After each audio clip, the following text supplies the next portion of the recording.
چی درست میکنی؟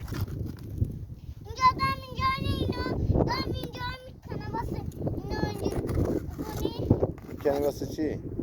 خب بعد گلاب بیدار میکنم واسه اینجا رو گلاب بیدار میکنم بعد بیارم اینجا گلاب بشینم بعد ببینم اونجا هست باز اینجا بشینم بعد میزم اونجا اینا خواه رو بعد میزم اینجا اینا رو بعد بیرون میکنم میبینیم در میخوای بیاد یه کمک کن واسه من کمک واسه من کمک کن کمکم میخوای؟